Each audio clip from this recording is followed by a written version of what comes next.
And welcome everyone to Nerd TV for another RSR Next Generation Cup Series race. This time coming at you live from the simulated Kansas Speedway for the BestOne Tire 200. We saw a thrilling race here underneath the lights on Sunday evening, and I would expect nothing different here from the boys at RSR Cup Series. 81 degrees in the skies, 28% humidity, very low number here tonight. It says clear, but it has a picture of a cloud there, so iRacing a little confusing us right now. And then only 3-mile-an-hour winds. Nothing going on there, so shouldn't expect weather to be a problem here this evening. My name is Jeremy Stanley, aka Jay Swifty, and I will be joined by Jason Rockefeller as soon as he gets back from work. But in the meantime, it'll be just me talking to you guys for practice through qualifying, which they're doing now, and then a little bit of the race, and then he'll just randomly pop in here. Appreciate you, Dustin, for being behind the camera, doing all the buttons, and making me do work in my ear, telling me what's going on around the track 24/7. But since we are in qualifying, we got some cars on track this evening. We've already got a bunch of times posted, only 4 left before everyone has posted time right now. Ryan Bean, P1, Nathan Campbell, P2. These two guys in particular in the points, kind of want to break that down here. Ryan Bean, Nathan Campbell tied. They are tied. 9 races in, and they are tied. Ryan Bean has 4 wins to Nathan Campbell's 3, but Nathan Campbell has 3 more top 5s than Ryan Bean does. So a little more consistency from the camp of the 45 versus the 28, and it is virtually locked them in right now through the first part of this season. So going to see what team member can break out and be the better teammate later on in this season. I'm getting about 30 seconds left in this qualifying session. Ryan Bean, it's P1 still. Nathan Campbell second. And it is grid time actually on my end here. So we're going to kick it over to the starting lineup for the BestOne Tire 200. Ryan Bean, Nathan Campbell, first row. Adam Boughton, Harold Watkins going to start in row number 2. Row 3, you'll find Zach Strenthenall and Richie Coy in P6. Row number 4 is going to be Nolan Potter and Alexander Hodge on the outside in P8. Row 5 is going to be Zach Wilson and the 68 of Andrew Little going to start in 10th place. 11th will be Kevin Zabladil. 12th will be Justin Hendry. It'll be John Velocity and then Robert Fitzpatrick Sr. on his outside in P14. P15 will be Michael Carter, and Matt Hayden will be in 16th. 17th will be Rusty Modesty, and 18th place will be the 94 of Steve Potter. 19th, James Catrone, and then 20th place will be Bob Fitzpatrick. 21st and 22nd will be Kent Mueller and James Fitzmaurice. 23rd and 24th will be Mark Thibodeau and Anthony Younes. 25th and 26th will be Brian Fine and Steven Rasick. 27th will be Brock Potter. 28th, Tony Ludi. 29th, Jerry Culver. 30th, Jeff Chandler, the first one to not post time here in qualifying. 31st, Brandon Gagnon. 32nd, Kevin Ruff. And Michael Sheffield in the number 1 will be starting dead last here in P33 for the BestOne Tire 200. 135 laps around this 1.5 mile simulated speedway of Kansas, which this track and the next gen cars, what a combination. Put on a great show on Sunday. I was able to call a race for the FTSR guys last night, and they did the same thing. A lot of 2x2 racing, just close stuff all the way through the field. So expect the leaders to be hashing it out. Expect 10th place to be hashing it out. And everybody else through the field. You will see some low points, but you'll see a lot of excitement from the drop of this green flag till we get to the checker flags 135 laps later. Appreciate you everyone joining in for this broadcast this evening. We are about to go green flag here. Control car Ryan Bean will be waiting for the Geico restart zone, which I've noticed it goes on the tail end of that zone. So let's see if teammate Nathan Campbell can pick up on that cue and get a good start over his teammate. And there we are. Green flag is out. Starts in the middle of the restart zone this time. The 28 Bean is able to jump out a whole car length already.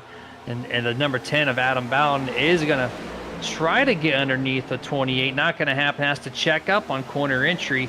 It's kind of a weird spot to check up already. Usually full throttle. Oh, as he gets loose there off turn 2 exit. Going to check up the number 2 of Zach Strenthal there. Gathers it back up here. We're seeing a lot of 2x2, almost 3 wide as Zach's trying to thread the needle a little bit here in the second groove. Unable to do so here. Car scattering all over the place like it's a Pocono restart. And we file back to double file here to turn number 1. You see him already running up the top. Nolan Potter running too high up there, and the 34 is going to hit the wall in the center of 1 and 2. They go back 2x2x2 all the way through the top 15, maybe even the top 20. Looking on here with the number 51 is Zach Wilson on the inside. He's going to clear momentarily. Alexander Hodge goes single file on corner exit. It's going to help his straightaway speed here. He's going to carry that momentum over to the outside of the 34.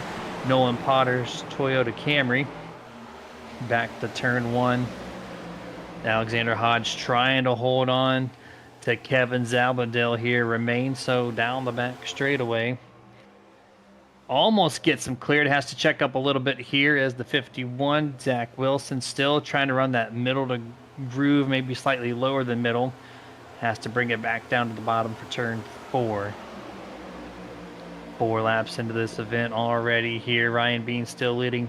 Nathan Campbell second. Harold Watkins third. Adam Boughton fourth.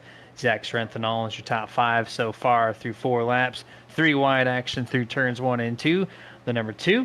Able to clear both Richie Coy and Nolan Potter here as they get to turn 3.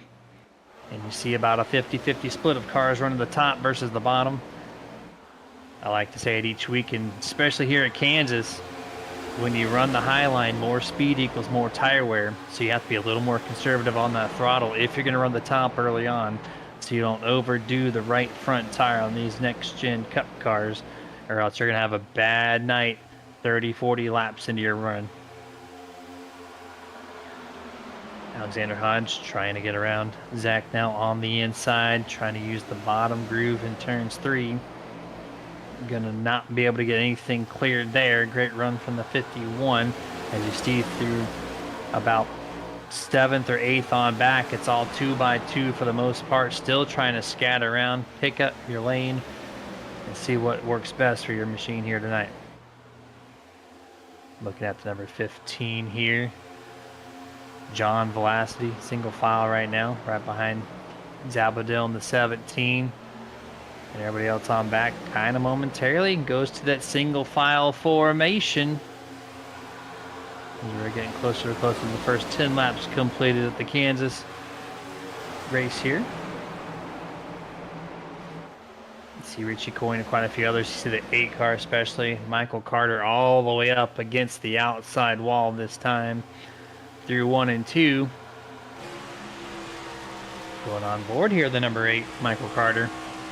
You can see those distinct lines. If you're going to run this third groove, you see that dark seam right there just below the white dotted line there on the top of the track. That is where the progressive banking kicks up a degree. So if you're going to run that third groove, you have to be committed to above that groove that you see, which he's given tons of space to, which that still allows him to diamond the center of the corner. Even though you're running the top, you can still diamond it, push away from the seam, and then drop back down on top of the seam on corner exit, maximizing your speed where you can. Single file top 10 here. You see Zabadell in the 17, still trying to clear John Velocity in the 15. First group of cars are racing side by side. They've been doing this for over a lap straight here. Momentarily he gets cleared as he got on the roof camera here, doing a nice little 180 rotation from Dustin working the cameras. Getting a great glimpse here of the number 85, Justin Hendry. He's trying to make the pass now on Kevin. Single file there as he does make the pass happen, as we're going to complete lap number 9.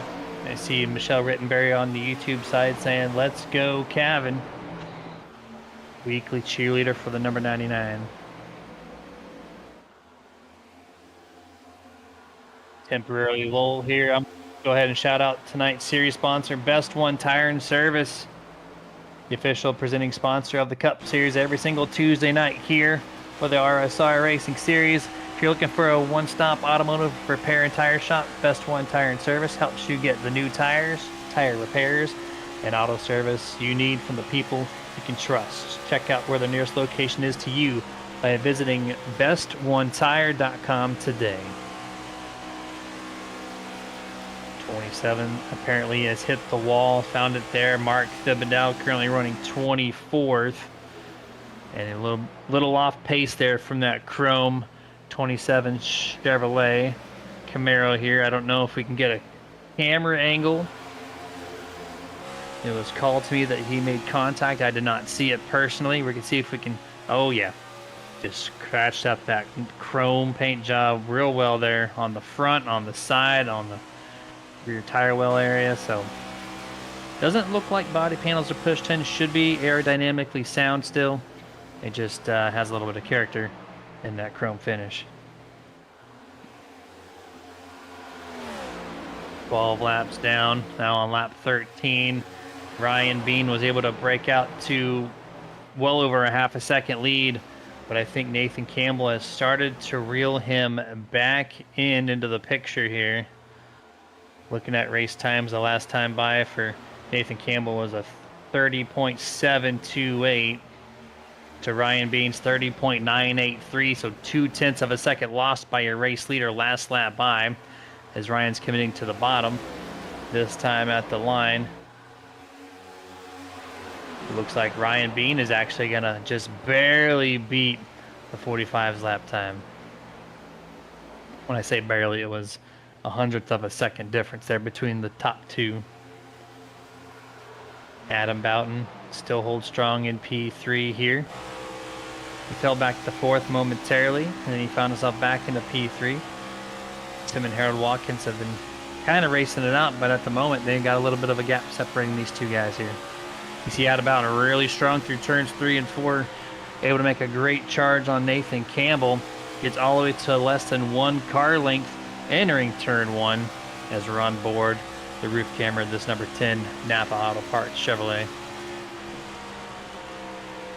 3 and 4 committing to the top. These next gen cars love fresh air for downforce, and I'm really surprised Adam, if he wants to pass for second place, got to get that clean air on that nose, get the car to rotate a little bit better, maybe utilize the second groove, not the third groove. Right now he's feeling very confident in this 10 up on that third groove. This is fixed setup racing, so it's a little bit more tricky on that. You can't just tweak the car to do what you want. You can maybe lower the brake bias, so when you get the quarter entry, you can manipulate that alone to maybe rotate the car, but on center and exit that does not matter, so you have to figure that out as the race progresses here. Richie Coy up 1 spot now as he passes the number 2. Richie Coy's going to find himself 1 spot up, P5 now, as he was one of the cars last night that fell off like a rock on the long run, and he broke his streak of top 5 finishes on a 1.5 mile surface over there on the Monday Night Series. Looking at side by side here, Nolan Potter, Alexander Hodge, been together all 18 laps now of this race. Close call off turn number 4. Advantage still goes to Alexander Hodge. A lot of these people in this race have not really shifted positions. The top 9 are all basically in the same exact spot, except for when he gets a 10th place. That car right there, the red, blue, and yellow number 8, Michael Carter, is up 5 positions as he's trying to clear the 34, and this will move him to P9. There he goes, so up 6 positions now for the number 8. 19 laps in. A lot of 2x2 racing right here. That's number 68, Andrew Little, on the inside of the number 4, Brock Potter. They're going to go single file. We look right behind them. James Catrone, the 38, side by side with Justin Hendry in the 85. And then Matt Hayden tried to make, or at least thought about making a move 3 wide, entering turn 3. Thought twice of it and backed out of it. 38 gets real close to Justin Hendry's door there on corner exit. Has to check up, give up a ton of speed. And now Matt Hayes is going to stick his nose to the outside, seeing the momentum as we go 3 wide. I think close contact between the 17 and the 68. Really close. It's hard to tell from that camera angle if there was contact, but they still remain side by side down the back straightaway here. Back into turn 3. Andrew's trying everything he can to get past Kevin. They just cannot do it. This progressive banking keeping him at bay. Shout out to another partner here, Admin Box. Admin Box is built by iRacers for iRacers to be utilized in league and hosted racing. The goal is to make race control as easy as possible for race admins, either racing or providing race control. Each admin box connects via USB and features pre-programmed commands. No key binding required for each race control. Driver function and pit options. LED backlit makes the buttons highly visible in any situation. Check out their pricing plans at adminbox.com. That's ADMINBOXX.com. And you're going to use promo code there right above the logo, RSR-BOXX. Will save you 10% off your entire purchase from adminbox.com. And we get the first Boomer button box caution here this evening on lap number 22. And it looks like it's going to involve the number 3 of Bob Fitzpatrick Sr. here in his Ford Mustang. As we're going to kick it to Nerd TV replay here in just a quick moment. There it is. And we're going to see what happened in turn number 2. And he just gets crossed up right over the nose. The number 94, Steve Potter. Heavy contact out of the outside retaining wall just at corner exit there. It looks like they went 3 wide momentarily with the 57 Brian Fine. And just a little miscommunication on maybe he thought the 94 was going to be a little bit higher. We'll take another look here. You see that groove seam, and the 3 just came up over the seam. The 94, maybe Bob was thinking that Steve was going to give him all the room, go up against the outside wall. 94 left over a car length width worth of space, and just assumed wrong there and crossed himself over the 94's nose. Puts him in the outside wall. Brian barely squeaks by there, only probably 2 feet between him and the 94. And that is our first caution this evening on lap number 22. Cars are down pit road. We're going to kick it to our first picture-in-picture break. We will be right back.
And back to full screen here as we have just over 1 lap remaining before we're going to go back to green flag on lap number 27. We're going to kick it over to the Waterford Concepts LLC Top 10 recap here. Pit stops kind of changed up the top five a little bit. Look who's P1, not on speed, but virtue of staying out the number 19, Richie Coy. And then speaking of utilizing pit stops to their advantage, look at the guy behind him. P32nd on the grid, and he is in second. That's that number 99, Kevin Ruff, up 30 positions. The tire wear here in the Gen 7 cars must not be too much. Able to stay out for these two and hoping and praying they can do something with this call. Third place, Adam Boughton did not shift from his starting spot, started third, now restarting at third. Fourth place, Nolan Potter, up 3 from 7th to 4th. Your former race leader for the first lead change of the night, Ryan Bean's going to drop back to P5 on this start. Sixth place, the number 11 of Alexander Hodge. He's up 2 spots. Nathan Campbell, the 45, down 5 from 2nd to 7th. Virtue of these pit stops, didn't get a great launch on pit exits and fell back a couple spots there. 23, Harold Watkins, going to be down 4 spots from 4th to 8th. Kevin Zabadone, the 17th, down 2 from 11th to 9th. And then James Catrone up 9 spots from 19th to 10th. And that's your Waterford Concepts LLC top 10 recap for the first 20 plus laps in this event. I think last night on the virtual side we had over 15 lead changes. I expect more here this evening. Let's see how quick the 19 can get her launch on this restart here. And there he goes, out of a cannon. 3 car lengths already before they get to the start-finish line there. As the 10 of Adam Boughton once more is going to try the bottom. Last time on that first start, he had to check up big. And it looks like he just cannot keep the throttle down. Ryan Bean's going to move to the top, quickly get to the outside. Door check, some contact, wreck happens. They keep it going straight. I don't know how, but the 28 is injured. I think he has mechanical issues here. He cannot steer the car into the wall. These guys are scattering all over the place. And oh, Andrew Little's going to hook the 4 of Brock Potter. Destroys the 4 of that Toyota Camry. And then now here comes the 13 of Jerry Culver to finish him off. And that's going to be your second Boomer Button box caution on lap number 28. Huge implications to your points leader, Ryan Bean. Just got a little loose, made door contact with the number 10. And I thought that contact was light to the outside wall, but it was able to break the toe link on the right front tire of Ryan Bean. Could not steer it. Goes into turn 3 up against the outside wall, which is the good thing to do in that situation.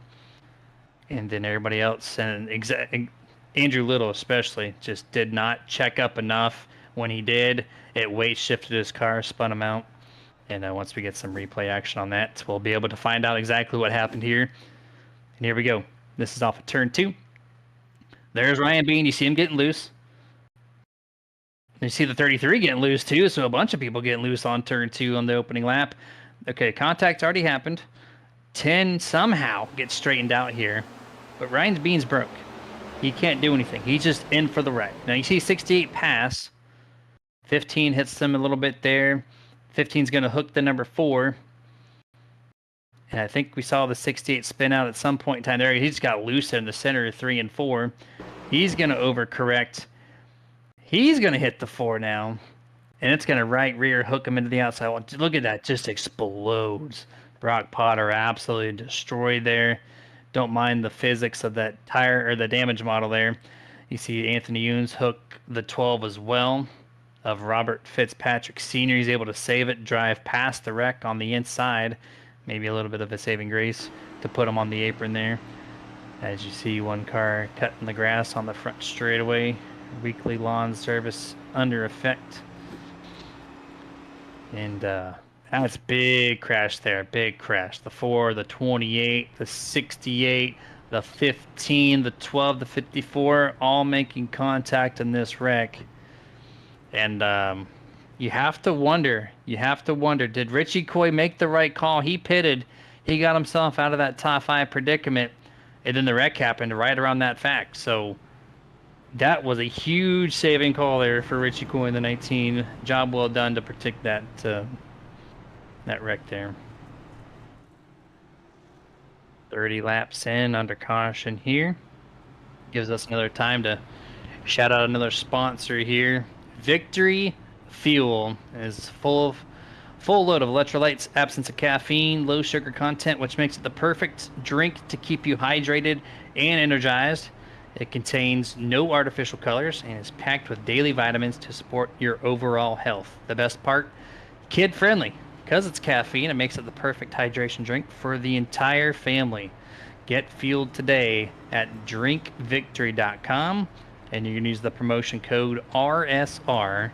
That's going to save you 10% off your entire purchase at drinkvictory.com. And while we're talking about them, you see it on Richie's hood. They have a new flavor coming out next month, Purple Potion. So they're going to add a third flavor to their lineup, red, yellow, and now purple. It's going to be your 3 options starting sometime next month. So have that website bookmarked on your browser, and when it launches, I highly recommend you go try it. I see Jason Rockefeller behind the scenes. He's getting ready to join up into the booth, make sure the elevator is working like it doesn't do at Atlanta. And when he gets up here, I'll let you know. Pace lights on the truck are off. That means we got 1 lap to go before we go back to green flag here. Going to resume this race on lap 32. Richie Coy, Nathan Campbell, your top 2. Nathan Campbell able to go from 7th back to 2nd there in that lap. Able to pass 5 cars and put himself back into position. And I expect this 45 will be going to be taking this race lead very, very momentarily. Row number 2, Alexander Hodge and Zach Strenthal on the number 2. Row number 3, be Nolan Potter and Adam Boughton. 4th row will be James Catrone, Harold Watkins, and Kevin Zabadil. Justin Hendry will be your top 10 restarting cars on lap 32. Just going to do a quick mic check here. Jason Rockefeller, do we have a copy? I think we're ready to roll here tonight in Kansas. I know I'm a few laps late. I see we got a couple cautions so far under the belt tonight, man. But just like last night's race over at LSR for the Mach 1 guys, I'm ready to see some action here. But this time under the lights from Kansas, this should be fun for me. I've been having a blast so far. I've been keeping the mojo going. Hopefully not too boring. But here we go. Green flag is out, and Richie Coy gets an excellent start once more here. Second time in a row, he's able to get to at least a 2-car length advantage, this time over the 45 and the number 11. Side by side directly here. Oh, no, so close to making contact there. Alexander Hodge has to back it down, going to give the momentum up and allowing Zach Strenthal on the 2 to make that pass here. From 2nd to 4th goes that number 11. And then just like that, fresh tires will always prevail. The 45, Nathan Campbell, able to take the position P1 for your second lead change here this evening. Yeah, Richie Coy falls back to 3rd, but he's still going to battle side by side this time with Zach Strenthal back into 1 and 2. That number 2 machine really stout here on the bottom side of the racetrack, chasing his teammate. Richie rips the top side. Everybody else on back, though, trying to stick to that top side, get down to the bottom, or battle side by side. If you're Harold Watkins, last week's winner from Dover, battling side by side with his teammate Nolan Potter as they work off 4. Single file for the top 4 there, 2x2 everywhere else on back there. Harold Watkins on the 23 trying. Oh, we got a spin out number 34. Nolan Potter gets hooked, I think, by the number 10 of Adam Boughton here on the front straightaway. And we're going to take it to the TV replay to see exactly what happened. And on my camera angle, Jason, I think the 34 just kind of came down on the 10's nose. This is right when the touch happened. And yeah, there we go. There's our VHS rewind. Walk us through this one, Jason. Yeah, so you see right here coming through the tri-oval, the 34 machine. Looks like he's trying to pinch the 10. Probably thought the 10 was going to move down, but, at some point, and I know, Jeremy, we talked about this yesterday in the Mach 1 Cup race, is that some drivers, when you're up on the outside like that, you're usually, if you're not really paying attention, it is easy to kind of underestimate the driver on the inside. You usually always think you're at a track like Kansas where everybody's pretty much using the apron the entire race, that they're going to go down there, but you don't necessarily have to go down there. In fact, like we talked about last night as well, if you utilize that apron more and more, it can create some more wear and put some more heat to that right front. So not everybody's going to run that tri-oval going through there on the apron. So in my opinion, just from what it looked like right there, the 10 wanted to hold his ground. I think the 34 probably thought he was going to be clear, or at least tried to get to the apron to keep Adam Boughton behind him. ultimately just turned himself across the front bumper of the 10. Yeah, it's very easy to assume that kind of thing. Very tricky when it comes to these sweeping tri-ovals. Um, a lot of people like to use the bottom. It's a shortcut, and the tire wear does not. There's not much tire wear here at Kansas in these Gen 7 Cup cars. So when you run the bottom, you just shortcut the track. You don't have to spend the extra tire wear doing so, and so it's very common. And looks like the 34 Nolan Potter just kind of thought, hey, out of bounds going to go down there. Did not do it. They find each other, spin themselves out. Look how busy this pit road is. These guys are weaving all over the place, driving through one another. 3 wide on pit road. Not something you typically see. You see a lot of 2 wide on a caution flag pit cycle, but these guys are 3 wide, Jason. Yeah, that's just part of it here at Kansas. And here's my question, because obviously I was busy coming home. I want to know what happened to Ryan Bean. Why is Ryan Bean 7 laps down? Because when you look back at the results from last year, he's the defending race winner here from 1 year ago and dominated the race, leading 110 of the 150 laps. What in the world happened to the 28 machine? Well, so Dustin's going to. I have not seen Dustin go back several laps, but here we go. He's going to try his best, and well, we're going back in time here. We're going 20 minutes back. This is on a restart on lap 27. Ryan Bean trying to make a quick move over out about in here. Going to get loose. Contact. Just barely. And that wall hit right there. It wasn't much, but it broke the toe link on the right front of the 28. He's already broke. He's got an 8-minute required at this point. He can't drive, so he's going to drive right into the outside wall. And then more wreck happens in front of me. See the 68 get loose here. Doesn't affect the 28. See the 4, though, destroy himself. Yeah, I didn't see that angle the first time. That was pretty close between the 28 and the 4. But, when you broke that front toe link, it gives you an 8-minute required repair. And that's what put Ryan Bean 7 laps down so far. Yeah, and that's crazy to think that, because Ryan Bean has not had a single DNF this season. The same could be said for his teammate Nate Campbell. And coming into tonight, those two are tied in the points lead. And with Nate Campbell leading this race, this is just making it all the better for Nate Campbell. Ryan Bean, if he wants to try to go out there, he's going to have to take all that required pair, maybe a little bit of optional time with that broken right front toe link, and he has to salvage the best run that he can. But when you look at everybody in this field, Jeremy, so far, the 30 cars are still on the lead lap compared to Ryan Bean, who is currently on pit road, like we mentioned. Brock Potter and Rusty Modesty have all exited their cars on pit road. So Ryan Bean's going to have to get out here if he wants to try and at least salvage the best day he can compared to his teammate Nate Campbell, who's leading this race. Yeah, I mean, they came directly tied, right? More consistency from the 45. I mentioned it in the pre-race, and in qualifying, it was 9 top 5s for the 45 to 6 top 5s for Ryan Bean. But Ryan Bean has an extra win in the win column, so it kind of equalizes their points out there. But now, 45, he has a strong car like he does every single Tuesday, right? So if he can keep his car clean and be a good boy, like his car says, then I think this would be a breakout race to put himself in a great chance to top his teammate for the championship. But that's a long ways away. They got a long schedule ahead of them. But this is the turning point, or very well could be a turning point in this championship battle. Yeah, it definitely is. And also looking at some of the drivers who have climbed their way through the race so far, the biggest mover at the time being is Kevin Ruff. And he might be back in 14th, 15th position, but he's up 14 spots right now in that number 99 machine, doing a great job. You could say the same thing for Anthony Ludi in that 88 Nerditudes machine. He currently is up 11 spots, or 14 rather, compared to Kevin Ruff's number 99 up 17 spots. So there's a lot of movers throughout this field, Jeremy. I would expect some other guys to come up towards the front here pretty shortly. Yeah, we're going to find out here. Lap 39 will be the restart. Green flag is out. Barney throwing the green flag at the 45. And he gets an excellent launch, just like Richie Coy has done the past 2 restarts. Able to clear 2-3 car links over his teammate, 23 Harold Watkins. Zach Strenthal in that second groove. Going to get a great launch here. Go directly side by side with that 23. Minus the 45. You got the top 5 all double wide here. Then 6th through 10th single file. Number 2 is going to run to the top. Adam Bouton's going to run the middle. Still side by side, 23 Watkins trying to do everything he can to get himself into P2.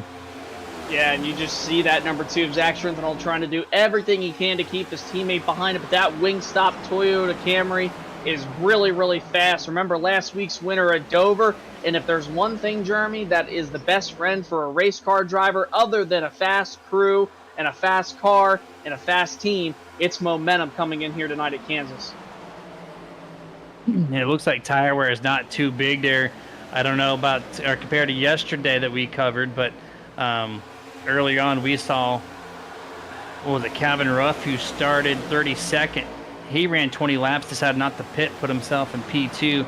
Richie Koya had a great strategy momentarily, but as this green flag run now starts to tick through its lap cycle, maybe that's not the case. Richie Koy's fallen back all the way to 18th place, as we're seeing some good side-by-side action here around the number 5, Matt Hayden. And, well, I guess Richie Koy pitted that last caution cycle, so that'll explain why he's fallen back. But he'd stayed out, avoided a wreck, and was able to maintain some pace. So with the lack of tire wear, those are 3 wide, getting really close here on the front straightaway. They're going to slide up a little bit. Alexander Hodge barely misses them. Calvin Ruff is going to take advantage of this. He's going to go pick off 2 cars there in turn 2. Yeah, 2-for-1 special there for Calvin Ruff. You saw the 5 of Matt Hayden just check up that middle line with Anthony Ludi right back behind him. And in fact, the 38's going to hold up the 99 this time out of turn number 4. Kind of had to keep himself in check from losing the race card. Calvin goes up the racetrack. Now Richie Koy has the door at a slight crack right now down to the inside. He's going to look for a spot on the 38 of Catrone as they're 3 wide again with the 38 through the middle. And the 19 rips the bottom with Calvin Ruff up on the top. Calvin is just picking these guys off one by one here on the top, making things happen. He goes to the middle this time. He's going to put a little bit of less air on the nose of that 99. I thought he was going to go back up to the top once more. He's going to try to thread 3 wide here. Be careful. The 19 has to slide back up. Barely doesn't make contact with him now. He's going to be on the inside for the first time in quite a few laps. He's going to try to pass Kevin Zabadell and does so. Yeah, but look at the 17 with a crossover move off turn 2 down to the inside. He's going to bring Anthony Ludi with him, but Ludi will stay up to the top side right behind Calvin Ruff off turn number 4. And Jeremy, you could just see that those newer tires, but also that outside the middle groove is just so strong here with the sundown. It's just a lot more grip on this track during the nighttime portion of this race. And you could just see how much that outside pays off for these guys. Yeah, absolutely there. And see, I'm going back to the YouTube chats here. I wanted to touch up on that. Michelle Rittenberry, of course, still rooting for the number 99. I see Doyle Lawrence on there saying hello, Nerds crew. Checking in late. Yellowfest so far? No. I mean, there's only been 2, but it's been a lot of fun. A lot of this racing, a lot of side-by-side for the entire field. Doyle, you need to DM me on how to do iRacing renders, please. I know that's completely random, but I'm going to hit my plugs where I can. And then Michelle Rittenberry saying Yellowfest for sure. I two yellows and 46 laps. I'd say that's a pretty clean race. But I think these guys got them wrecks out of them, and we're going to have clean sailing the rest of the way. Yeah, we're just going to have to find out here, obviously. I mean, I know Kansas can kind of be unpredictable for a mile-and-a-half racetrack. You can have long green flag runs like we saw yesterday, but then I believe we had late cautions, and that's exactly what plagued that race at the end was those late cautions. And this race could go green all the way to the end. We don't know that, but, you know, just the way that Kansas runs nowadays with these next-gen cars, the multi-groove racing, there is always chaos lurking around every corner of this track. Yeah, it's so eventful around this thing. High side, low side. You see a lot of 2-wide racing, and just eventually things come together.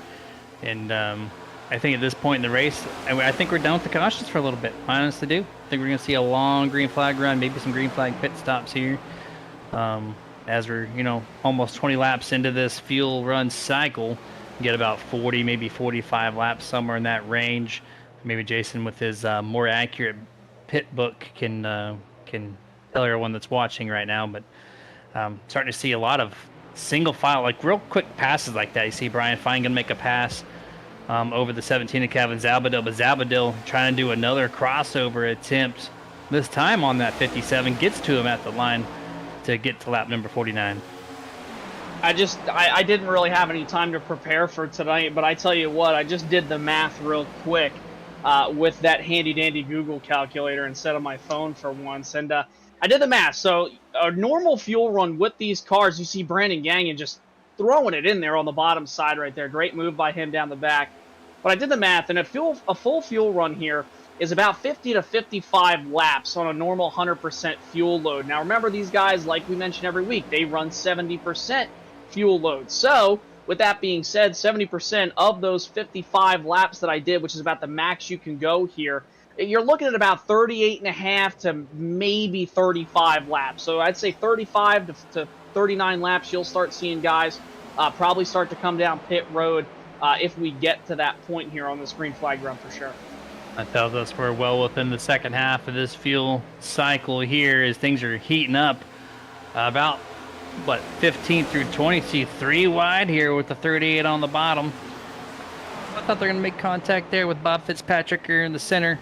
Able to not do so. The 33 is going to be able to clear these guys. That's James Fitzmaurice. They're going to go single file between those two. James Catrone's going to follow suit right behind the number 27 of Mark Thibodeau. Kind of cycling up a little bit. There's Jeff Chandler in that 31. Doyle, I saw that throwback you made. That's what made me reference the rendering picture parts, and excited to see that car at Darlington next week. It's a can't miss one there. And seeing Jerry Culver, he's going to go around the 34. Nolan Potter, who Nolan has not really recovered so much. He's around 13th place. He was a top 10 car before the contact there with the early on the race. So see if he can't get the thing fully repaired and back inside the top 10 there. There's Anthony Ludi in the 88. And a lot of these guys are just kind of running single file. This time here, you see the big gap there between the 94 and the people in front of them. Yeah, big gap, but again, this multi-groove racing, you could just see everybody utilizing every different line and pretty much every piece of asphalt here at Kansas. You see that 94 of Steve Potter to the outside of John Blasity through 3 and 4. Oh, and I think he just brushed the wall a little bit there in the Fat Boy machine, and it opens up the door for Anthony Ludi, who's actually going to give him a little bit of an air push here down the front straightaway. He'll elect to stay right behind him, and I believe Nolan Potter in the Pop-Tart machine also trying to look for a way around. He's right behind him. You see the 94 basically almost gets up into the wall right there. 94 heavily has to check up there to avoid any further damage to this car. Anthony Ludi has to make a move to the inside to make the pass. Oh, the 94 is back into the wall. 94 is having some problems here, Jason. Cannot keep the car clean, at least for the past couple laps here. Momentarily up back to speed in front of the 99 and Kevin Ruff, who is having an off day, Jason. Started 32nd, did not qualify. Used pit strategy to get himself into the top 5, and then after that he has just fallen off and cannot progress further in this field. Richie Coy went from 18th to 7th, but Kevin Ruff is just stuck mid-pack right now. Yeah, and we were praising him a little bit there before the restart, that he's up a significant amount of spots, which he is. Don't get me wrong, he's up 18 spots from where he started, which is obviously a great thing considering where he started for that net gain. But he's just kind of stuck around here, like you mentioned, Jeremy, all race long. Gonna have to find some other type of strategy, or he's gonna have this race kind of fall into his lap in the right way at the right time. But still, long ways to go. I know we have less than 100 laps to go, but still, the fact being is that this race usually can come down to strategy, and if he's gonna want to stay up front, I think he's definitely gonna have to pull some type of strategy move if he feels like the car and his driving ability just isn't all there. Yeah, there's just something that's misfiring here. Usually, Kevin, we see him, battling for at least the top 10 and just having an off night there. You see the 88 trying to get around the 34 Nolan Potter, and which I talked about Nolan Potter, and then all of a sudden he's come to life a little bit here, up 2 spots since that about 5 laps ago. And so now he's got his eyes set on that number 15, John Vlassi, which puts him back in the top 10 if he can get that pass completed as they're coming off turn number 4 to complete his lap number 57. Yeah, you see them all kind of just single file right now. Here's a good little battle going on between Richie Coy, Adam Boughton, and also the 8 machine of Michael Carter. And I'm sure you guys have probably already hit on it on the broadcast night before I joined, but I love that car. And if you don't know what that is a throwback to the old number 5 Kellogg's CarQuest machine that Casey Mears, Kyle Busch, and also Mark Martin in his later years ran as well, but most people know that as Kyle Busch's paint scheme when it debuted in 2005. A beautiful looking car, the color combo, the sponsor. I think it fits just right there on that number 8 machine, doing a really good job, and he's showing it like he's driving like Kyle Busch right now up to 6th. I'm going to give you an unpopular opinion right now. I actually don't like that paint scheme. I never have. I don't know. I think did Carl Edwards even run that at one time? I can't remember, but I don't know. The blue, yellow, red combo, it can look good, but it's very tough in my eyes personally. I appreciate the throwback nonetheless. That car has been ran, like you said, for multiple drivers, and it's been a part of the Cup Series for quite a while. So it's cool to see it. I just have never been the one to pick it. Dustin in my ear saying Carl Edwards was the Cheez-It car. I figured I recognized that one. That was my driver, Carl Edwards, back in the day before he just abruptly retired. But by the way, fun fact, strengthen on the wall number 2. He's going to lose some spots here as he was in 3rd place at the time. Hopefully that car's not too wounded, but not to do a little run on. Fun fact, I actually saw or heard Carl Edwards retire the day I was leaving our producer's house, Dustin. So, make that the last time I favored a driver, then go visit you because he might retire then too. Yeah, that's not a fun time. It's funny that you say that. I remember exactly where I was when Dale Jr. announced he was retiring. I was in my class in high school. I went to the bathroom and I shed a couple tears because why not, man? It's Dale Jr. Why not? But look at this. We got a battle going on for the lead here. Harold Watkins challenging Nathan Campbell for the first time here tonight. Down to the inside of the Wingstop Toyota Camry against his teammate. Tried to look to the inside, just not enough momentum. That outside, though, so strong right now for the 45 machine. Harold was able to lead 1 lap, and then the 45, Nathan Campbell, says, hey, that's my spot, man. I'll give you that lap, but I'm going to take it back here. And here we are. 3 car lengths separates the 45 and the 23 on the front straightaway. We talked about earlier about cutting that dog leg there on the inside tri-oval. You see them doing it all the way up against the grass. And with the lack of tire wear the Gen 7 car produces, you can do that all day and be fine. So they are the fastest cars on the track, and they are shortcutting. So clearly that's not messing up anything with their tire wear right now. Yeah, and you could just see this 23 machine. He's kind of had to go up to the top of the racetrack, and that dirty air is definitely going to affect the way he runs that outside lane, especially behind that number 45 machine. The closer he gets, the more it's going to affect him. And you see the 45 still running that top side. 23, though, he knows that the speed is up there. But again, that dirty air is going to affect him here. And while these two battle, Richie Coy starting to gain just a little bit of time back there in 3rd. He has found himself right where he almost was in 1st multiple laps ago before that pit stop. Now he's doing a great job running up at the top.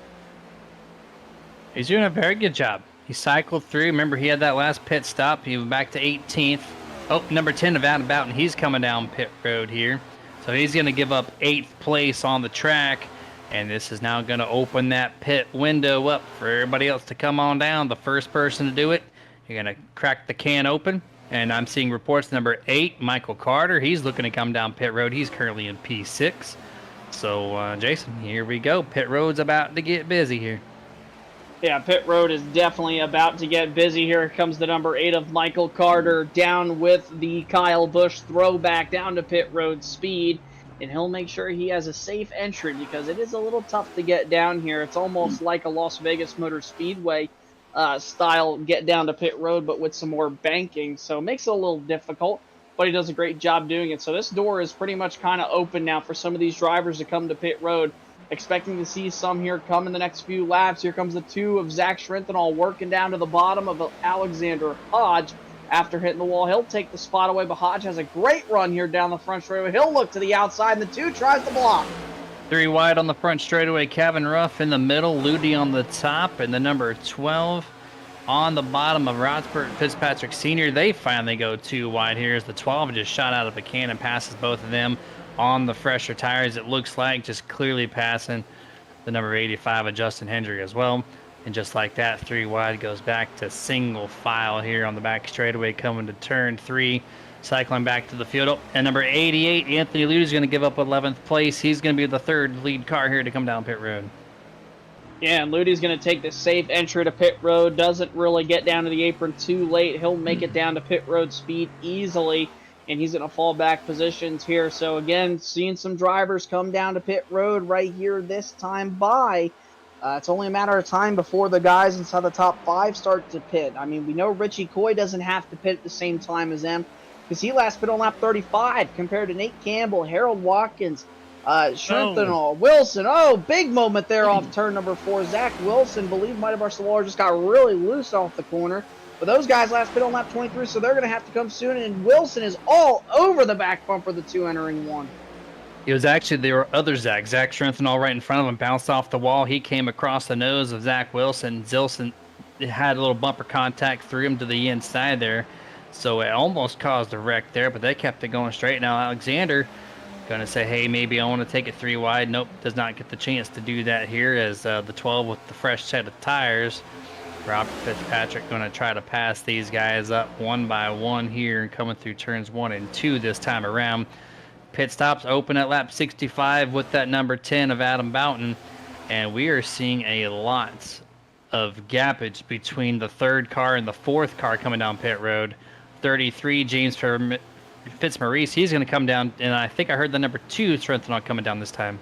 And here comes your race leader, the 45 of Nathan Campbell. He'll come down to the pits, and he'll bring his teammate Harold Watkins. Also, Zach Shrinthal is in from the Stealth Motorsports group. That leaves Richie Coy with the race lead and gives him a little bit of a gap with those newer tires compared to everybody else. Zach Wilson should be pitting here as well shortly.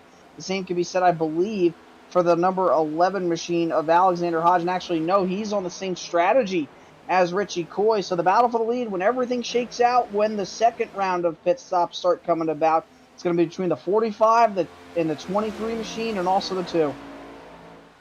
Yeah, we're getting close to 10 laps from the first pit stop here, so this window is wide open here. 135 laps. If these guys make it to lap 75, they're going to have 60 laps to make it to the end. That's going to be outside your fuel window regardless. So to extend this run, I'm not sure what the call is. I hear Jeff Chandler, 31. He's going to make his way down pit road this time by. Yeah, and he's heading into 3 and 4 this time by, trying to close it on Adam Boughton, but you already see this car starting to slow down. He gets onto the apron, does that safe entry approach to make sure that he doesn't get down and onto pit road with a speeding penalty. Easily gets down to pit road speed, and the 31 Nerditudes machine of Jeff Chandler is now on pit road. And from what it looks like, the only drivers to have not pit so far from that lap 23 cycle are Zach Wilson in 2nd, John Blasity in 5th, Justin Hendry, who falls back to 9th, and here comes the 15. Others coming in as well, and Steve Potter, the 94, also has not pit along with James Catrone. That's right. For all these guys to come down pit road and cycle through this green flag stop. We're approaching lap 75. 38 of Catrone, he's coming down pit road this time. There he is, coming down 3-2-1 on the apron. Looks like he does a good job rather, getting down there. Gets down to speed, no problem. A lot of clean entrances down the pit road here for their first green flag pit stop, Jason. Yeah, really all you want. You don't want to obviously get a speeding penalty or somehow, some way wreck yourself coming down onto that apron. And it's nice to see those guys taking that early approach to pit road onto the apron, because we're so used to guys turning it in so late. And we've seen from time to time, especially here at Kansas, guys will lose it. They'll miss pit road and go into the grass. So many possibilities. I believe the 51 of Zach Wilson may be coming in this time, and he tries that later approach, and that's exactly what I meant right there. You saw the back end almost came around on the 51 machine. He gets down there aggressively, but I think he did a good job doing it. Yeah, absolutely there. Great job there. I had a report there from the number 2, Zach Strenthal, questioning Jerry Culver as he got his nose chopped in turn 1 a couple laps ago.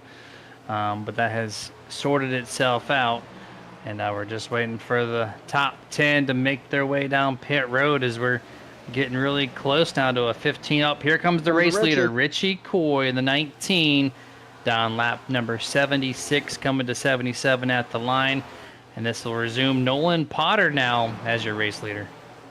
Yeah, Nolan's just doing a great job, but again, he's going to have to pit here soon as well, like Richie Coy just did. And you see that 45 of Nathan Campbell. He's going to get back on the lead lap there with that pass. Right back behind him is his teammate Harold Watkins, who's back by about maybe a second and a half to 2 seconds, I believe, from the number 45 machine. So this is going to cycle out, and everything's going to be really spread out here. Let's take a look real quick at the iRacing iFlag track map just to see how green flag pit stops have shake everything around. And look at everybody on the front straightaway. You could probably put a car through every single part of the front straightaway there. And besides 3 and 4 right now, with just about 2 or 3 cars, everybody is still really close together, but very spread out. 34, Nolan Potter calling pit road. He's going to give up the race lead here to number 11, Alexander Hodge. He elects to not come down pit road. It's a new race leader at the line for lap number 79. And if we can get Dustin to also kick up the pit report of when the last time these guys have come down pit road, 43 laps. That's outside the calculations you had, Jason. Now, I'm kind of thinking about this because they're approaching lap 80, right? So that's going to be 55 laps to go from this point in time. Do you think these guys staying out like the number 11, do they have a small chance of making this a one-stop race left for them? I think so. I mean, I obviously I'm not the best at math, like I have said multiple times. I also just did that. I also just did that crap on the fly. So I mean, I could be totally wrong. Heck, I didn't even have an official number in last night's race. I just said it was probably about 50 to 55, because that's usually what these Cup cars can run the mile and a half. But again, they might be saving a little bit of fuel. Here comes Hodge though this time by into the pits. So I think probably they saved just a little bit of fuel. Some of them are just trying to maximize the effort and then maybe try to make it a one-stop race or hope on a caution of some sorts. I'm pretty decent at math when it comes to stationary numbers, but when they're consistently being rotated in a live situation like a Cup race, there's no way to truly tell. The 11's going to give it up, so there's no way he's going to make it on one more stop. The 99 of Kevin Ruff, he's calling his shots. He's coming down pit road. The number 3 of Bob Fitzpatrick, he is also making his pit stop. And I think I heard the 68 as well. Andrew Little's coming down. Brian Fine, the last car almost to not pit. He is now going to resume this race. P1, that number 57 to the point. Yeah, and you see Brian Fine, though, still last pit on lap 35. He's going to have to come down to the pit road anytime. He might actually be saving just a little bit. I noticed that he is just much slower around this racetrack right now, and he's just staying in 5th gear. I can't really tell if he's saving the fuel or not. It looks like he's coming down, though, this time by. And it's going to leave Steven Rasick to come down pit road. He's going to make that. There he goes, number 21. He's going to find the service of his virtual crew members right behind him as well. Mark Thibodeau, the 27. He's going to give up his spot on the track. And this will resume the 45, Nathan Campbell, as your race leader at the line on lap number 83. Yep, this is exactly what we thought was, obviously going to happen. And yeah, look who's in second. Michael Carter, who pitted 5 laps prior to them.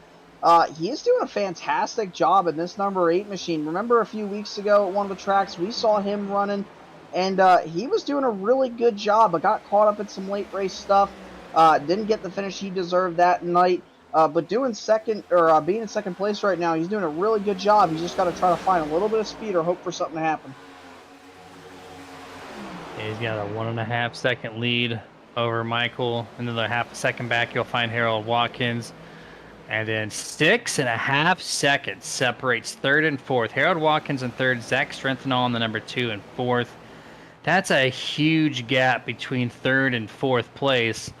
Not sure what the difference is on that cycle. A lot of people had a clean entrances to their box. But seeing 4th on back, that much further back from your top 3, I'm kind of surprised by that gap. We'll see if that gets closed in as the second stint of the green flag run proceeds. Yeah, you see them coming down into 1 and 2 right now. Everybody just spread out like we talked about there on the iRacing iFlag track map. And you know something, Jeremy? I think this is probably going to be one of those strategy races. I honestly don't think we're going to see another yellow in this race. If we do, it's going to be because of guys somehow, some way battling side by side. Like we've seen off turn number 4, a lot of guys are getting loose up and into the wall and almost collecting others. So it's a possibility to happen. You see the 19 of Richie Coy. He's able to get past the lap car. And there's that 45 machine of Nate Campbell. Has about over a 2.5-second gap over this 23 machine of Harold Watkins. If he can just hold that ground, save a little bit of tire, I think he's going to be just fine here. But we saw that 23 machine, Jeremy, late in the run last time. You know how fast he is on that later portion of the run. He might have something for the 45. And it looks like he's got a solid chance to get up there and fight for it. And I'm going to do a double sponsor shout out here. First one, Waterford Concepts LLC is your leader in engineering, 3D printing, 3D scanning, and composite manufacturing, focused primarily on automotive, RC, and motorsport. Waterford Concepts is your shop to make ideas a reality. Visit them on Facebook at facebook.com/Waterford Concepts. And the other one will be Dusty Pete's Gifts and Collectibles, the official hobby shop for the Nerditudes. Our main name is Nerd, and if you're a nerd, go visit Dusty Pete's. They're based out of New York. Tons of nerdy stuff, whether it be collectible cards, action figures, plethora of comic books to look through, NASCAR diecasts, and much more. So visit dustypetes.com today. And promo code SuperNerd is going to save you 15% off your purchase of $20 or more on dustypetes.com. Listen, though, Jeremy, right now, the 23 of Harold Watkins, and again, we talked about him, how he's been so good on the later portion of the run from the previous run. He was about a 1/10.5 slower than his teammate last time around. He's not really gained anything, so it makes me think he could be saving a little bit of tires. But he's still running up on that outside. If you want to save tires, you go to the bottom, but you could still save a little bit of tire up top. Just not as much as you would the bottom. But, man, that numbered 45 machine is just so fast. The 23 was faster that last time around by about 0.06 of a second. So it's going to be really hard to tell. Zach Strenthal, I believe, is either coming down pit road or just somehow lost it. I don't know what's going on with the number 2. I believe we've lost the number. Yeah, we have lost the number 2 of Zach Strenthal, who was up inside the top 5. That is a big deal. Due to the events in turn 3, we have lost the number 2 of Zach Strenthal via internet connection. Look at these Gaggle cars right here on the front straightaway, almost making contact. The 21 and the 10 do, as they're fighting their way through this trial. We'll get to turn number 1 here. Looks like they're just still all over the place. 21 and Racing able to make clear of all these cars here. This is a group of cars that are one lap down. 21 is, the 13 is, the 51. He is not on the one lap down chart here, but yeah, top 5. So this is quite interesting here of this group of cars, but pretty racy nonetheless here, Jason. Yeah, pretty racy here for sure, nevertheless. And you just see that if there's going to be an incident on this racetrack here, these last handful of laps remaining, it's going to come right here just because of how hard they're racing each other. You see the 13 of Culver to the outside of Boughton, and Boughton will tuck back in line. Anthony Ludi has been really strong in traffic all night long, but just hasn't really been able to execute and get around them. You see right there, got up off the wall a little bit, kind of hurt his forward momentum off the corner. But, you know, again, this is just part of Kansas. These strategies, you can have little packs, you can have big packs, and then you'll have a guy run away with the lead right now like Nathan Campbell is by almost 2.5 seconds. The 23 machine was actually faster last time around by 2.5 tenths. So Harold Watkins has gained a little bit of time on this 45 machine, but again, I believe they're probably going to have to pit one more time. So Harold is trying to make up the most he can. As I say that, he's up and in the wall. A little bit of contact there. The 23, he's got a 3-second gap between him and the number 8 of Michael Carter now. 32 laps to go. We're going to kick it to our last picture-in-picture break. We'll be right back.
And we are back from now until the conclusion of this Best One Tire and Service 200. And you kind of saw it on your screen. We're going to kick it back to the Nerd TV replay. The number 8, Michael Carter, coming down for his final green flag pit stop. And a little too fast on the apron transition. Gets on the brakes at the same time. Kicks it sideways.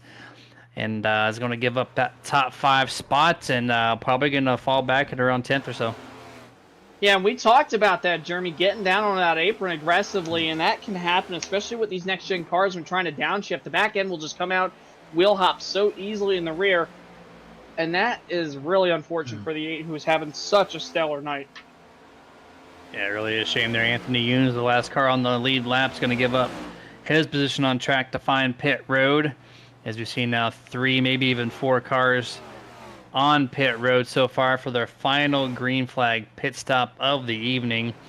Just under 35 laps to go in this 135 lap race presented by Best One Tire. And yeah, we're going to see a lot of pit stops from here to the end. It's going to be really spaced out. It was really spaced out on that first. We had about a 15 to 20 lap differential between the first and the last car coming down pit road.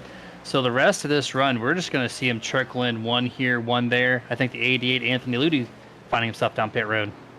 Yeah, and here comes Anthony Ludi down pit road in the 88 machine, brings along Jerry Culver, who's a few laps down that 13 machine this time by.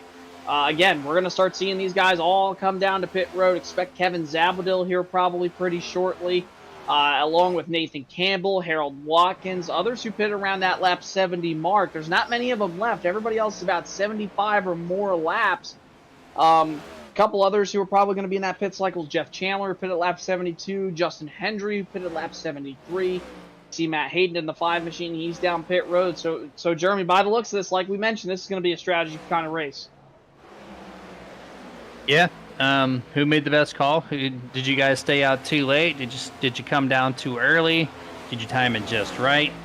That's something you planned for coming into this race, and we're seeing it. Huge gap of just pit stops in general.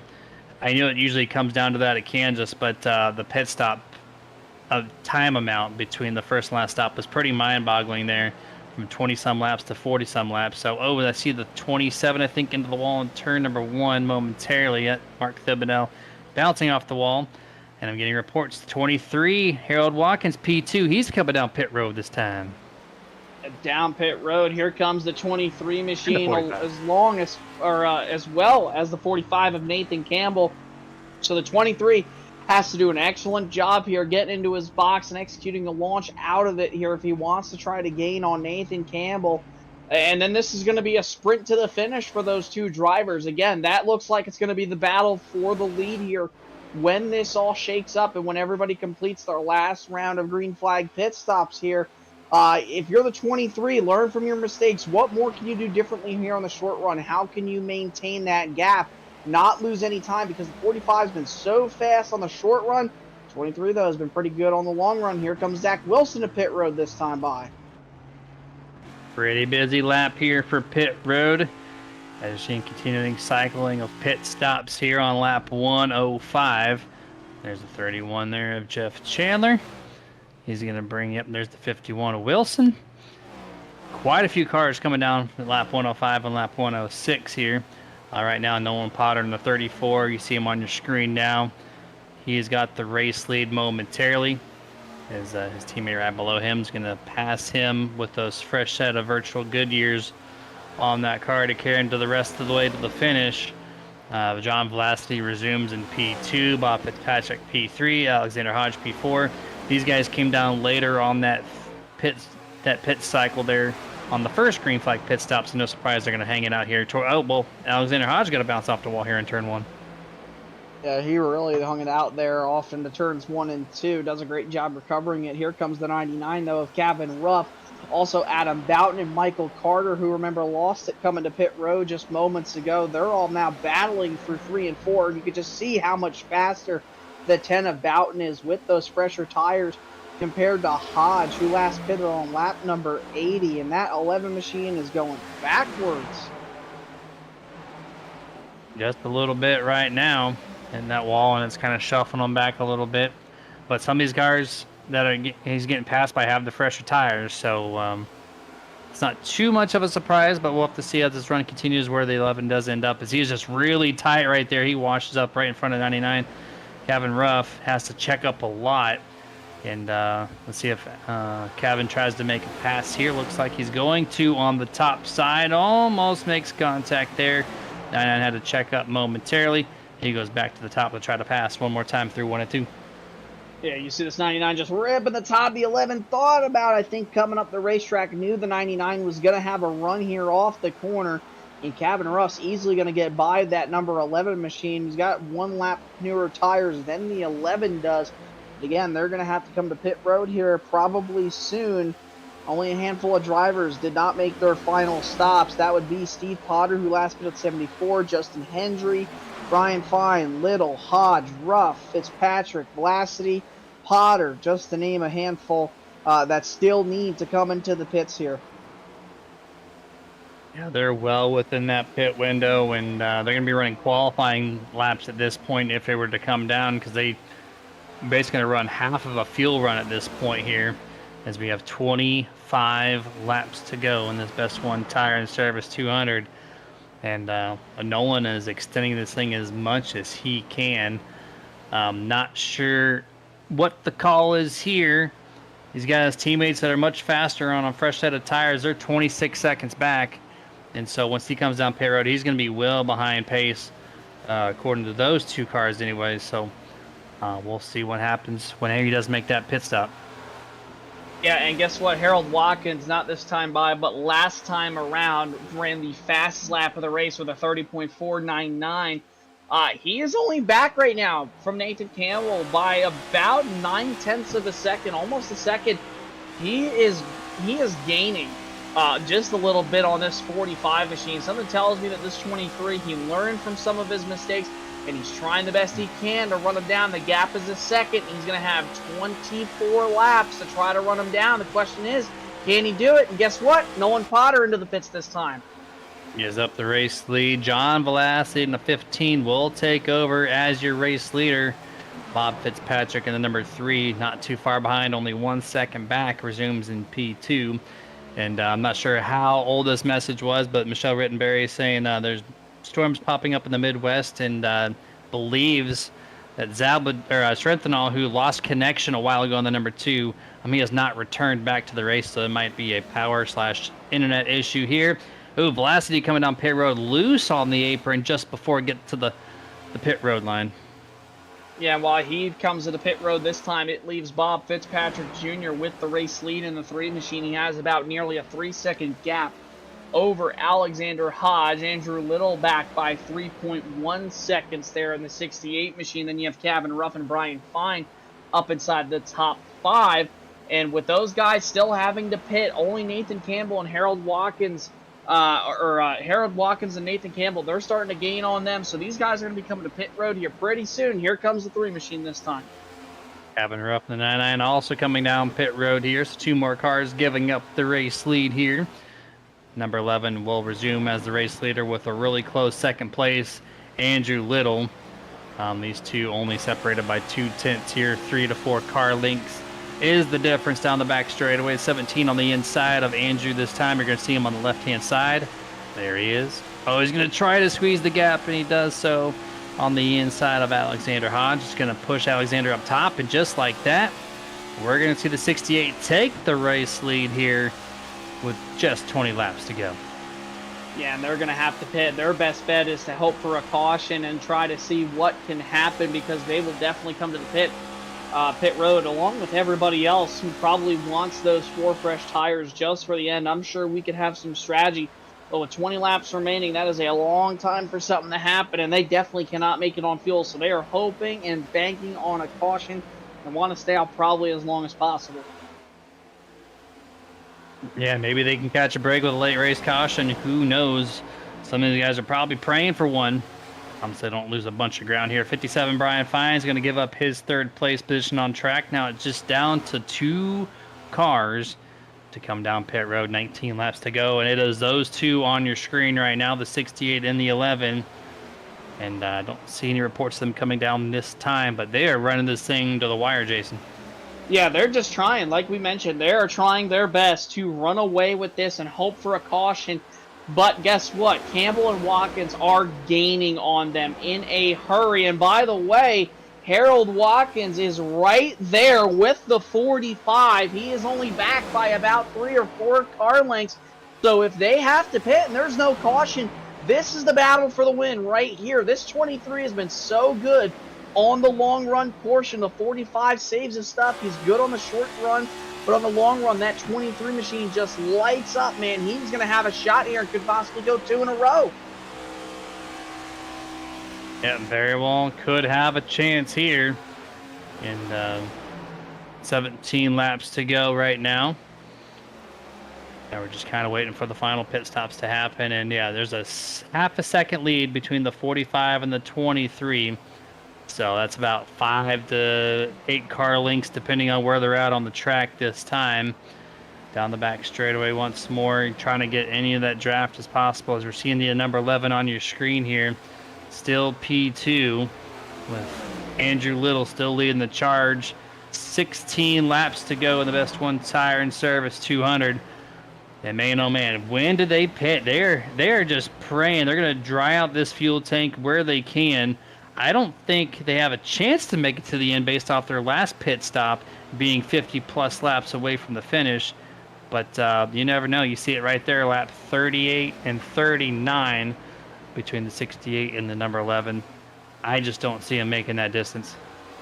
Yeah, I don't see them making it either unless they're just going to save a ton of fuel. But even then, that is pretty much a far stretch for them to make it the next 15 laps with over a 50 lap gap between when they last pinned it to the checkered flag. And there's no way, even if they try to save, that they're going to be able to hold off the hard-charging 45 and 23, because while they still battle, they're closing in. They are now under 5 to 6 seconds back behind the 2 race leaders of Little and Hodge. They're going to catch them, whether they like it or not. And they're ultimately going to have to give up time to come down pit road, and that's not what they want to see. So they're hoping for a caution pretty soon.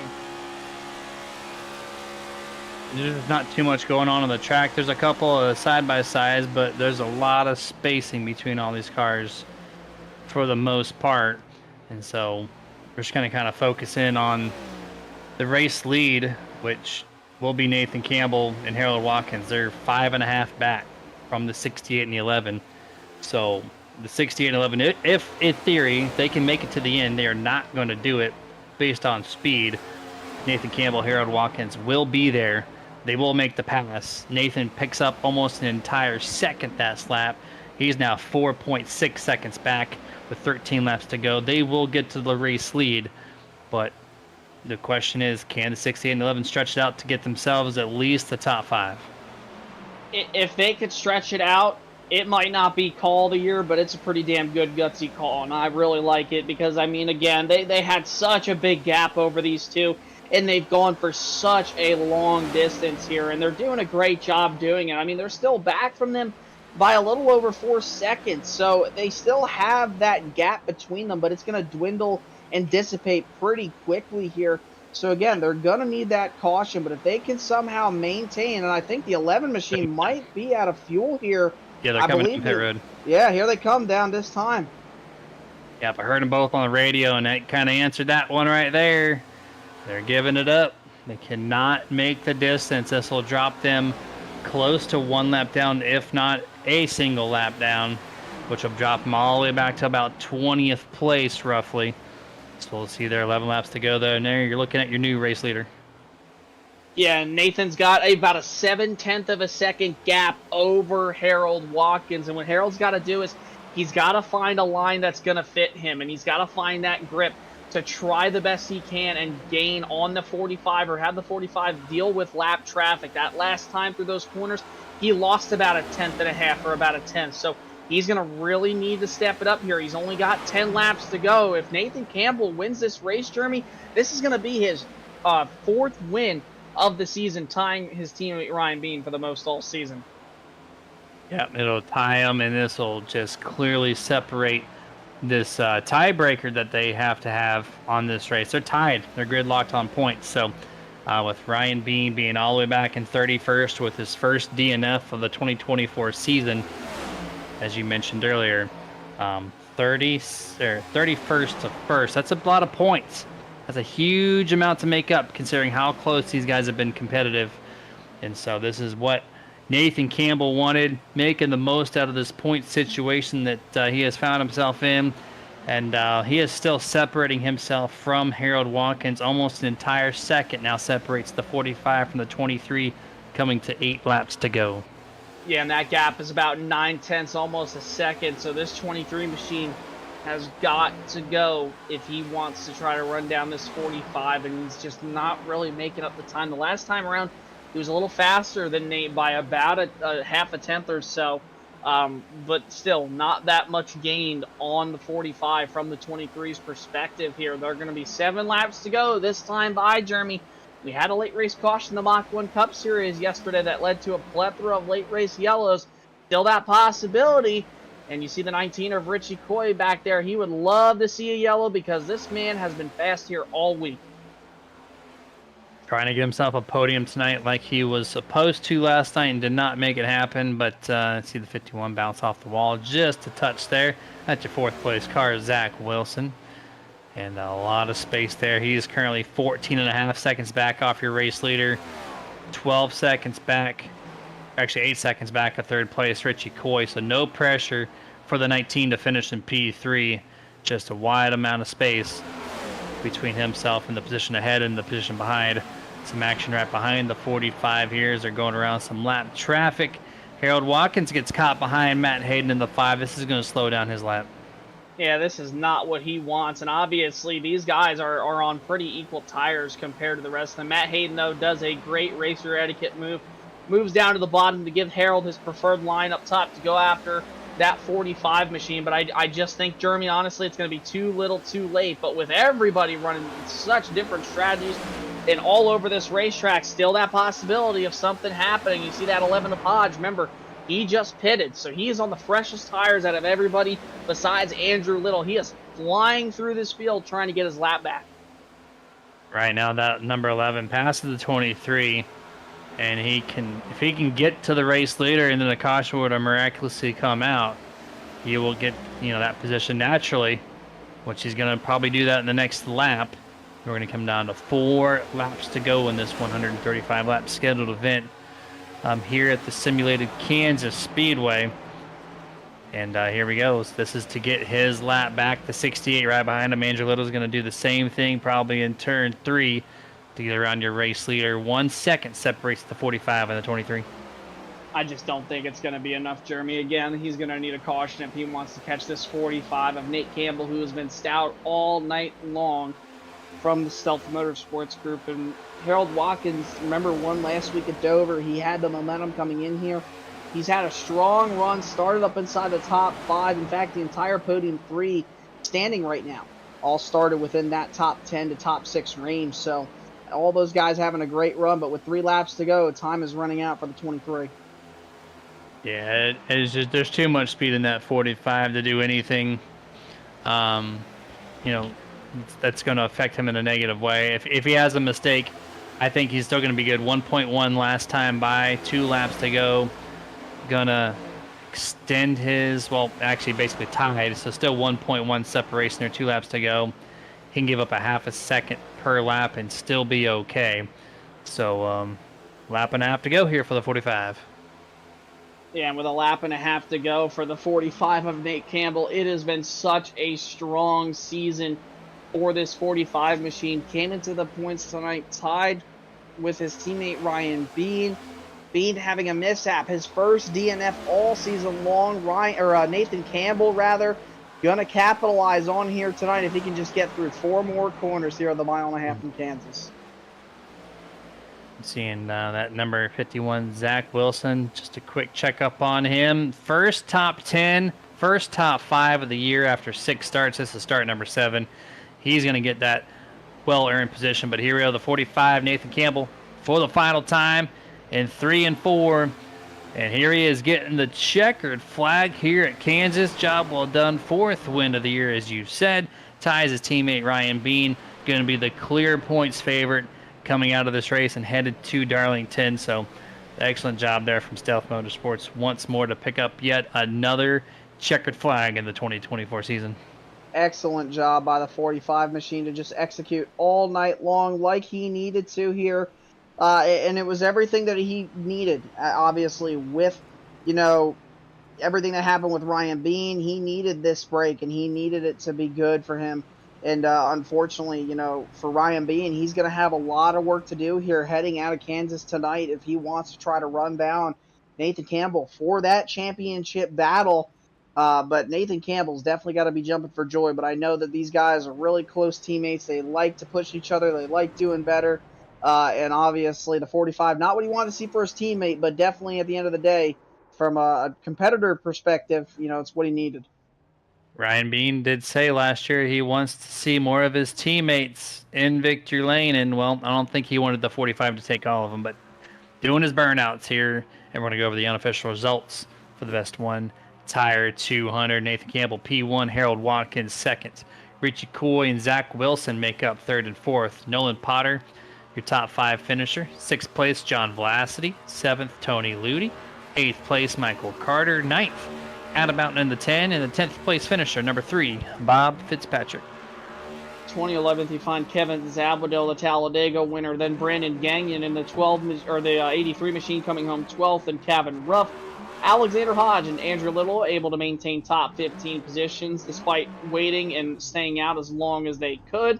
You'll find Jeff Chandler, Brian Fine, Michael Sheffield, Justin Hendry, and Matt Hayden rounding out your top 20. 21st on back, Anthony Younes in the 54. 22nd, Steve Potter. 23rd in the final one lap down car is the 38, James Catrone. 24th on back, multiple laps down, Stephen Rasick, Jerry Culver, Robert Fitzpatrick Sr., James Fitzmaurice, Mark Thibodeau, Zach Strenthal. 30th goes to Kent Mueller. Ryan Bean, 31st. Brock Potter, 32nd. Rusty Modesty in the number 6. 127 laps down. Early exit for the number 6 will be your last place car in 33rd. It's our time to go full screen commercial break. Let our top 3 join the Discord, and then we'll be right back to chat with the top 3.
Back here for the Martin Sports post-race coverage here from the Jason Rockefeller proclaimed Kentucky Speedway here.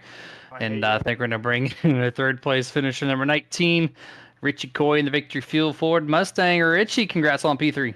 What's up, nerds? Thanks, guys. It's been a minute since I've heard that, man. Welcome to P3. They're up 5 positions last week. Put you up 13th place in points, and you do another solid finish here. Should move you up a little bit further in that point standings there. But man, oh man, pretty crazy race. A lot of different pit strategies. And what did you do to plan for 3rd place here tonight?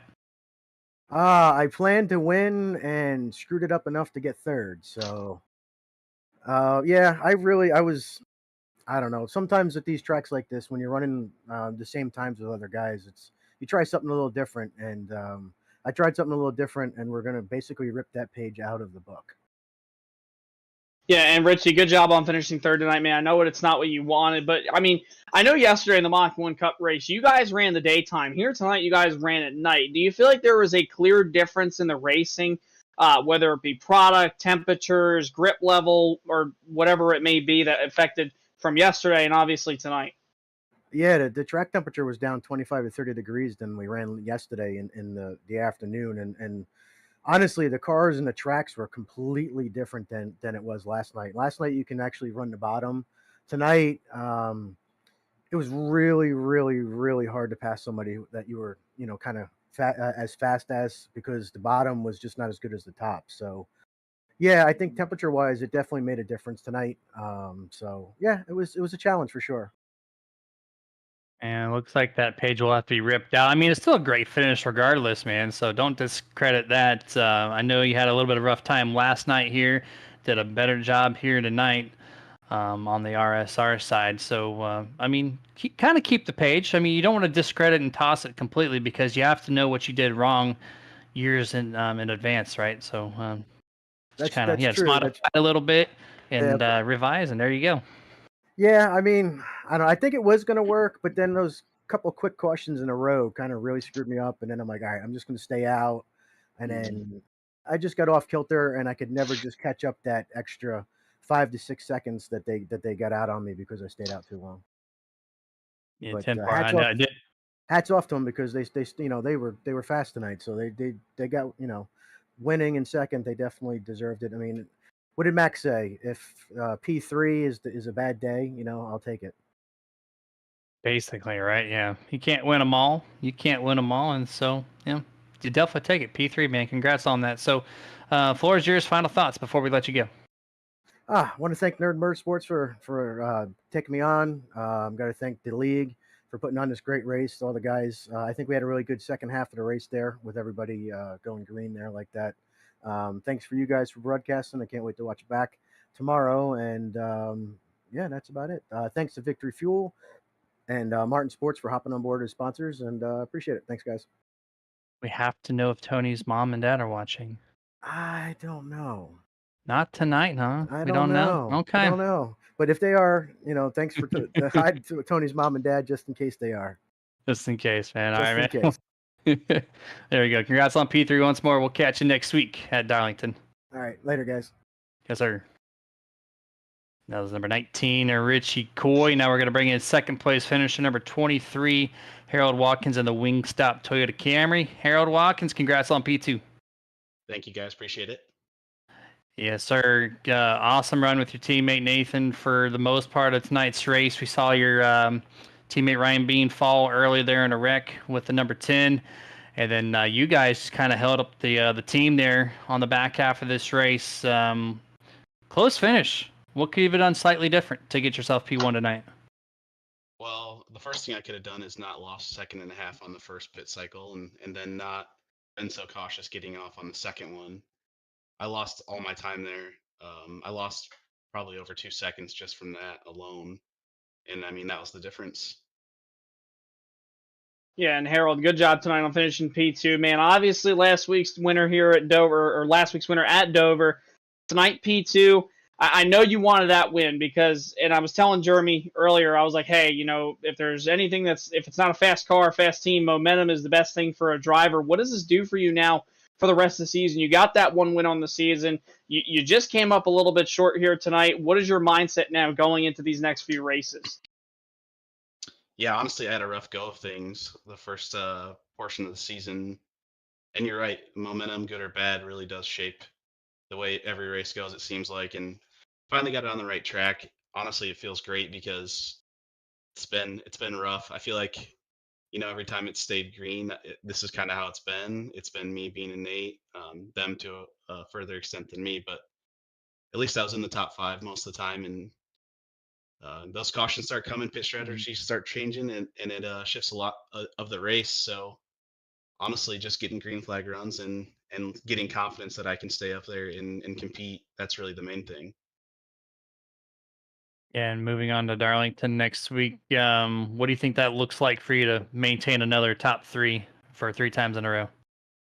I like Darlington, so we'll see. Like it can be hit or miss again because it is interesting when cautions start flying and with limited fuel and limited tires, it can go poorly quickly if you're on the wrong strategy. I mean, we got lucky tonight. We risked it and it worked out. So I think every race is kind of like that to an extent. Just gotta stay out of it, stay up front, and hopefully be on the right side of the strategy. So next week, I know Nate's really good at Darlington. Bean's really good at Darlington. I think our whole team's fairly strong. So hopefully, as a team and as an individual, we can all run well. Absolutely looking forward to next week for sure, man. But the floor is yours. Final thoughts before we let you go. Yeah, I just want to thank my teammates. We put a lot of practice in together, and it's been paying off. And thank you to you guys up in the booth. You guys do a great job. To Ludi and Sheffield for running a great league, and every time I watch the broadcast back, it's great. And I know you guys threw some shade a little bit at Bean for running a HendrickCars.com. So I'm just gonna apologize right now. I'm gonna run a Gordon throwback. So I know you're gonna roast me for having that on a Toyota. I cannot wait to do that next week. Actually, I'm cool with it, man. If it's on a Toyota, I'm actually one of the ones that are okay with it. I don't stay true to the if it's a 3 car, it has to be on a Chevrolet type of situation. So maybe Jason will call you out, but not me. But I don't we'll think see so. what you got. I think it'll be all right. You'll be all right. Okay. I think we're clear on that one next week, man. Awesome. Thanks, guys. Yes, sir. Have a good rest of your night. You too. Thank you. And that's number 23, Harold Watkins in that Wingstop Toyota Camry. And then now we're going to bring in our race winner for the 4th time in 2024, Nathan Campbell. Welcome to Victory Lane. Thank you, guys. How you doing? Hey, man, we're doing excellent. Pretty productive and fun race to watch here this evening. And you and Ryan being neck and neck tied coming into this race on the point situation. He finishes 31st. You win the race. This is the turning point, I feel like. If you can have a consistent run through this season, you've all got the championship locked up, man. So how you feeling coming out of tonight's race? That one definitely felt pretty good. I wish it would have been against Bean. I never really want to beat him like that, and it's unfortunate there what happened with him. So, shout out to him. He would have been right up there with me. It probably would have been a great race like usual. But yeah, looking forward to the rest of the year and just continuing my top 5 streak now that I'm focusing on. Before Zab's win, it was the stealth sweep. Now I'm looking for my personal top 5 sweep for the whole season. We'll force these guys to make me drop 6 of my top 5s. So at the end of the year, we'll see how that goes. But no, pretty confident moving forward into Darlington. It's a great track for me, and just looking forward to the rest of the schedule. North Wilkesboro should be a lot of fun too. So that's just where we're heading. We're just looking forward into next week. Yeah, and Nate, congratulations on the win tonight, man. You obviously tie your teammate Ryan Bean for the most wins all season and bringing back that championship battle. You guys came into this night, as Jeremy mentioned earlier on the broadcast, in a gridlock. You all were tied for points coming tonight. We don't really see a lot of mistakes out of both you and Ryan. And in my opinion, you two are pretty much the class of the field week in and week out. And with him now obviously being on a setback, how do you feel like this is for your team and also yourself now that you're going to have that little bit of a gap, probably the biggest gap you've had all season now in the points? Yeah, it's definitely going to relax me even more. It's probably just going to help me be even faster. And just having that confidence at every single race, and just knowing that I'm going to be up there is a huge help. So yeah, pretty much it, man. I mean, it was pretty simple race for the most part. There wasn't too much strategy really playing out. Michael Carter there was playing some good strategy game, and I think he had an issue getting on a pit road, so it's a shame for him. And then Richie just kind of made a mistake on his strategy. And I do got to mention what in the heck are those lap cars doing? I don't know if you guys saw that, but that about ended my race with Eunice there. Rather frustrating. He was racing me. I don't know if he was trying to stay on the lead lap or what, but I had to make some evasive actions and get into him a little bit. So hopefully he'll be paying attention next time around. Yeah, there were some lap situations. I saw the 13 cut off the two's nose halfway through the race for no reason. Late in the going for you, I watched you trying to run the top, and you were really slowed up by a couple cars. So, Yeah, brought Harold right back up there. I mean, that made it a race there for a second. I was starting to panic a little bit, but luckily I was able to sneak out of there. yeah, for sure, man. And just the pit strategy was so widespread. That first green flag stop, there was a 20 lap difference between the first and Yeah. last car, and so it led little pockets of cars here and there all over the track. So, kind of made it tough. It looked like out there, but yeah. Yeah, I mean, if there's a caution late, it's over for me and Harold. I mean, somebody else is winning that race. We didn't have any tires left, so I was kind of a repeat from last week. Oh man, okay. Well, you were hoping to no caution for sure. Yeah. Well, anyways, it did not fall. You got the victory, so congrats once more. And final thoughts before we let you go. Yeah, just thank you guys like usual. Thank Ludi Sheffield for putting the league on as usual. It's been a lot of fun this year, and looking forward to continuing to get Stealth up top. Hopefully, we can get the rest of the boys some wins here. And as usual, hit me up if you need any side by side or ATV parts. And I'm not sponsored by Good Boy, but drink Good Boy vodka because it's fucking cool. So Drink it like a good boy you are, John man. Daly, baby, let's go. There you go. Give him a shout out. Absolutely, man. Well, appreciate you, and we'll catch you next week at Darlington. Thanks, guys. We'll see you. Yes, sir.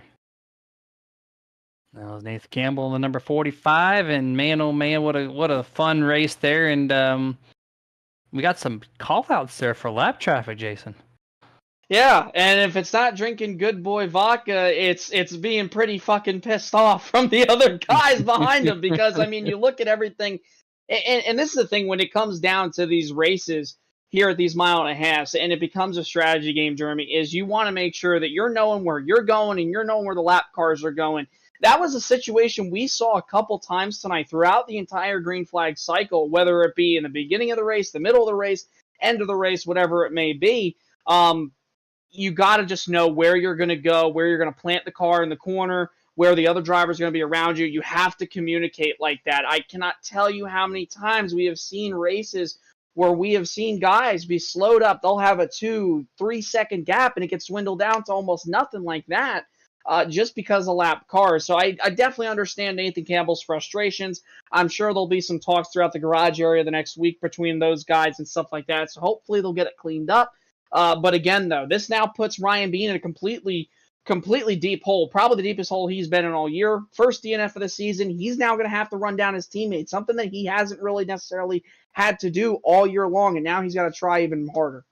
He's going to have to do what he did last year and just kind of win as many races as possible to give himself a fighting chance, because we know Nathan, he mentioned it, every race so far, top 5, and he's looking to do that every single week until season's end. So can Ryan Bean recover? That's going to be the story line to watch out for the remainder of this season. And shout out to you coming in late and still participating right after work. You didn't even get your hands cleaned up. You jumped right on there and helped us out. So thanks for joining me in the booth. And Dustin, great cable work as always, taking us back in time a little bit with some camera work. So we'll see what we have in store for Darlington next week. We're going to send you off with a thank you video to our sponsors one last time. And we're going to catch you Sunday for the truck race there for the Global Racing League Truck Series. So you guys stay safe. Get your nerd on. This presentation is brought to you in part by Martin Sports. Get the apparel, look stylish, be badass with apparel from Martin Sports. martinsports.gg. iRacing iFlag. Must-have flag marshaling system for any aspiring sim racer. Get yours today at iracingiflag.com. Boomer button boxes. Total sim control at your fingertips. boomerbuttonboxes.com. If you race hard, then you need to rock hard. And no station gets you harder than iRock935.com. If you're a collector and that's your game, then Dusty Pete's, that's the name. DustyPete's.com. TWRS Got the rig, got the sim. Now get the speed with setups from TeamWatsonRacing.com.